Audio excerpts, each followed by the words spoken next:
right, let's talk about our cookie kits. So your cookie kit comes with 4 different cookies and 4 different colors: orange, red, yellow, and brown. The first thing you want to do is take your icing and massage it to make sure that it's all incorporated for about 2 minutes. Of course, this one didn't need massaging, but once it looks like it's all back in uniform, you're going to snip just the end. Don't snip it too big. You want to do just a little bit on the end, just enough to get a little bit of the icing to come out at a time. So we're going to start with the pumpkin. This is the pumpkin. And the first thing we want to do is outline where we want to put our color. So this is how I'm going to do it. I'm just going to go like this.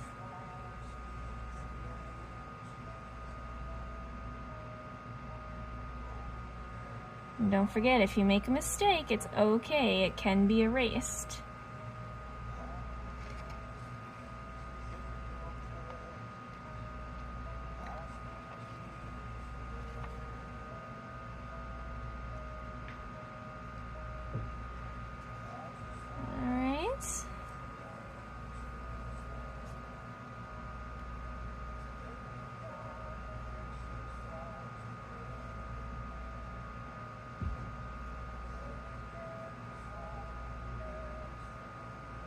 So I've got 5 sections, and the first thing I want to do to make sure it doesn't crater is put a little ziggy-zaggy here.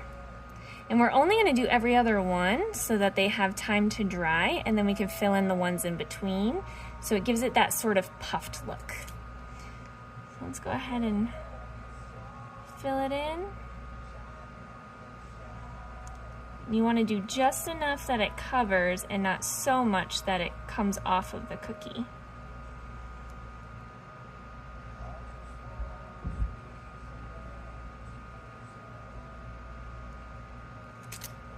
Once you do that, you can take your handy dandy toothpick, or in my case I have a little swizzle stick, and just push it so it moves itself to the outlines.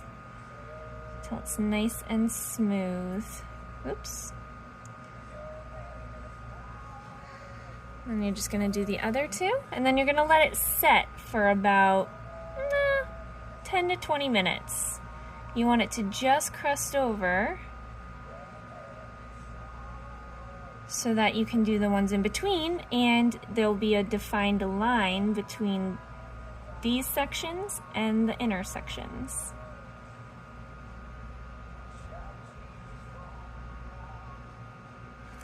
Alright, now we're gonna let it be. Alright, so this is crusted over. You can kind of tell it's a little less wet looking than it was before, so we're just gonna start by putting this on here. Give it just a minute or 2 to set, and then we'll come back and fill it all in. Alright, so it's been a couple minutes since I've put these squiggle lines down, so we're gonna go ahead and fill this in. Just go up and around here. And you'll notice as you're starting to fill in that it's sort of making its own natural line against your pumpkin. Well, the other sections of the pumpkin, I should say. And that's because the other sections have already started to crust over, so they're not wet, and so they're not flooding into it, into the other sections, that is. So we're just gonna do this. How cute is that? All right, let's do this last bit right here.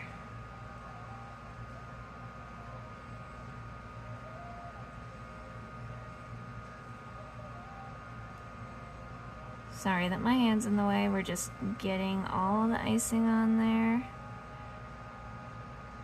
And the other thing you can do, instead of using your toothpick to move around the icing, you can just swiggle your bag around, swish your bag around, and push and pull the icing to where you want it to be, kind of like what I'm doing right now.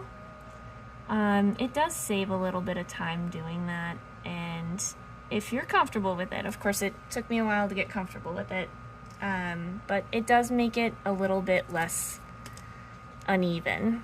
So because this section right here is going to be brown, I want that section to crust over again. So again, we're going to let it sit and relax for a little bit, and then we'll come back to it and put that brown stem on it. All right, so it's crusted over a little bit. It probably took about 10 to 15 minutes or so. We're just gonna outline, just like we did on the other cookies, the stem.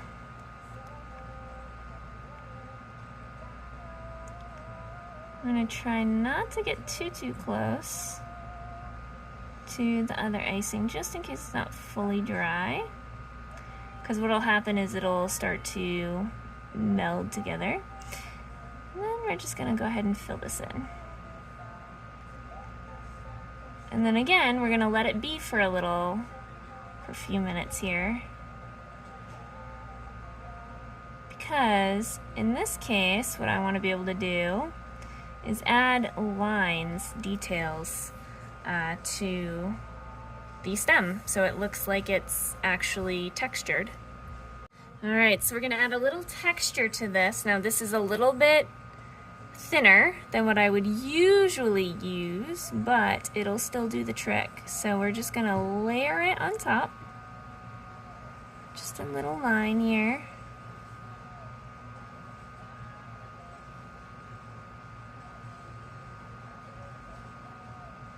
This, and you can kind of see it starting to meld in a little bit.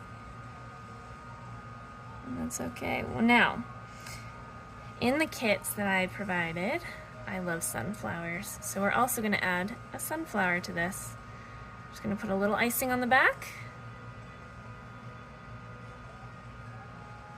And just gently tap it down. Okay, see how it sort of lifted some of my icing? It's just because I was gently tapping it down. Now, there's actually 2 sunflowers, so hypothetically you could put 2 on there. Or you could put one on your acorn.